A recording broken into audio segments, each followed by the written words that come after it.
je travaille essentiellement sur des modèles qui viennent de la physique et sur l'analyse mathématique de ces modèles de physique qui sont des équations ou des quantités à minimiser. Nous, on regarde les choses avec un œil de mathématicien, donc en cherchant des structures mathématiques, en cherchant des similitudes, des analogies avec d'autres domaines des mathématiques, etc. Mais le but étant toujours d'arriver à avoir des informations qualitatives et en quelque sorte prédictives sur les phénomènes qu'on devrait observer d'après ce que dit le modèle.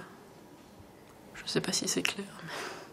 Le cœur de mon travail a consisté en tout cas à analyser les tourbillons qui apparaissent dans les supraconducteurs quand ils sont soumis à un champ magnétique et à dériver des énergies effectives à l'aide de méthodes type EDP, calcul des variations, pour comprendre les arrangements de ces vortex, de ces tourbillons. Vortex, c'est tourbillon en anglais.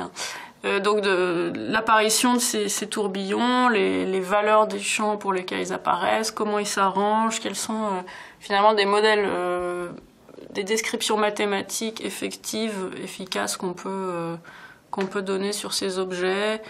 Et donc je me suis pas mal intéressée à comprendre finalement comment ça se ramène à des systèmes de particules en interaction de type coulombien.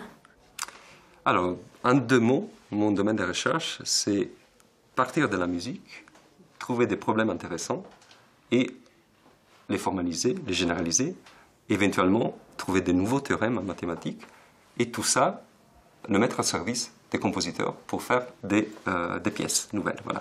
Donc à ce moment, je travaille sur la conjecture de Fugglede, une conjecture spectrale qui postule qu'il y a une équivalence entre le pavage de l'espace indimensionnel et en fait la spectralité d'un ensemble. Un ensemble spectral, en fait, il admet une décomposition hilbertienne d'exponentielle complexe, donc l'intervalle 0,1 de la droite est spectrale, et il pave par translation. Alors il y a une conjecture de Fugglede qui en fait reste ouverte en dimension A et 2, et qui nous sommes en train d'attaquer, en fait, sur laquelle nous travaillons à partir d'un problème posé par la musique. On a démontré que les canons de Busa, c'est en fait des objets qui sont des possibles contre-exemples à la conjecture de Fugglede. C'est-à-dire que la conjecture de Fugglede qui est ouverte en dimension A et 2, pour essayer de la résoudre en dimension 1, il suffit d'étudier les canons de Busa.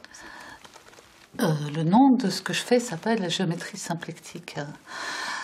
Alors c'est barbare, mais il s'agit d'étudier à l'origine des équations qui viennent de la mécanique, donc des systèmes mécaniques, ou de l'optique, c'est-à-dire les systèmes de rayons lumineux et la façon dont ils se transforment quand ils rencontrent un miroir ou une tasse de café ou des choses comme ça.